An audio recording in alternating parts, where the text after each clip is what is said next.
அண்மை செய்தியை பார்க்கின்றோம். பிரேமானந்தா அறக்கட்டளைக்கு தொடர்பான அந்த சொத்துக்களை பறிமுதல் செய்ய கோரும் வழக்கினை தள்ளுபடி செய்ய வேண்டும் என்று அறக்கட்டளையின் சார்பில் சென்னை உயர்நீதிமன்றத்தில் தொடரப்பட்ட வழக்கினை சட்ட ரீதியாக சந்திக்க வேண்டும் என்று கூறி நீதிமன்றம் வழக்கினை ரத்து செய்ய மறுப்பு தெரிவித்திருக்கிறது. கூடுதலாக விவரங்களை வழங்குவதற்காக தலைமை செய்தியாளர் சிவா இணைப்பில். சிவா, விவரம். பிரேமானந்தா அறக்கட்டளைக்கு சொந்தமான சொத்துக்களை பறிமுதல் செய்ய அனுப்பப்பட்ட இந்த நோட்டீஸை ரத்து செய்ய சென்னை உயர்நீதிமன்றம் மறுப்பு தெரிவித்திருக்கிறது.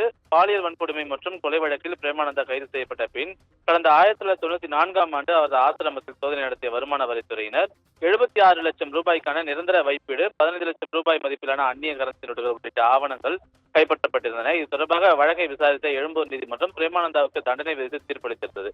இதன் தொடர்ச்சியாக கடந்த இந்த வழக்குல கடத்தல் மற்றும் அந்நிய செலவாணி மோசடி சொத்துக்களை பறிமுதல் செய்யும் சட்டத்தின் கீழ் அறக்கட்டளைக்கு சொந்தமான சொத்துக்களை பறிமுதல் செய்வது தொடர்பாக 2005ஆம் ஆண்டு பிரேமானந்தா அறக்கட்டளைக்கு வருமான வரித்துறை நோட்டீஸ் அனுப்பியிருந்தது. இந்த நோட்டீஸை எதிர்த்து பிரேமானந்தா அறக்கட்டளை சார்பில் கடந்த 2007ஆம் ஆண்டு சென்னை உயர்நீதிமன்றத்தில் ஒரு வழக்கு தொடரப்பட்டிருந்தது. நிலுவையில் இருந்த இந்த வழக்கு 17 ஆண்டுகளுக்கு பின் நீதிபதிகள் எஸ். எம். சுப்பிரமணியம் மற்றும் ஜோதிராமன் ஆகியோர் கொண்ட அமர்வுல இன்று மீண்டும் விசாரணைக்கு வந்தபோது அறக்கட்டளை தரப்பில் ஆஜரான மூத்த வழக்கறிஞர் பி. குமார், கொலை மற்றும் பாலியல் வன்கொடுமை வழக்கில் குற்றம் சாட்டப்பட்ட பிரேமானந்தா கடந்த 2011ஆம் ஆண்டு சிறையில் இறந்துவிட்டதாகவும், இந்த நிலையில அந்நிய செலவாணி மோசடி சட்டத்தின் கீழ் சொத்துக்களை பறிமுதல் செய்வது தொடர்பாக சட்ட விதிமுறைகளுக்கு புறம்பாக நோட்டீஸ் அனுப்பப்பட்டதாக தெரிவித்தார். மேலும் சரியான நபர்களுக்கு நோட்டீஸ் அனுப்பப்படவில்லை என்றார். மத்திய அரசு சார்பில் ஆஜரான கூடுதல் சொலிசிட்டர் ஜெனரல் ARL சுந்தரேசன் என்பவர் இந்த வழக்கில் கடந்த 2006ஆம் ஆண்டு அறக்கட்டளை தரப்பினர் நேரில் ஆஜராகி ஆட்சேபம் தெரிவித்து விசாரணையிலும் பங்கெடுத்துள்ளனர் என்றும் சட்ட விதிகளை பின்பற்றியே நோட்டீஸ் அனுப்பி வைக்கப்பட்டது என்றும் குறிப்பிட்டிருக்கிறார். அது மட்டுமல்லாமல் இதனை ஏற்ற நீதிபதிகள்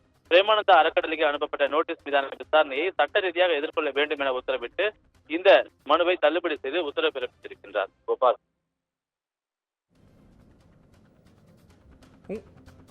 உங்கள் விவரங்களுக்கு நன்றி சிவா.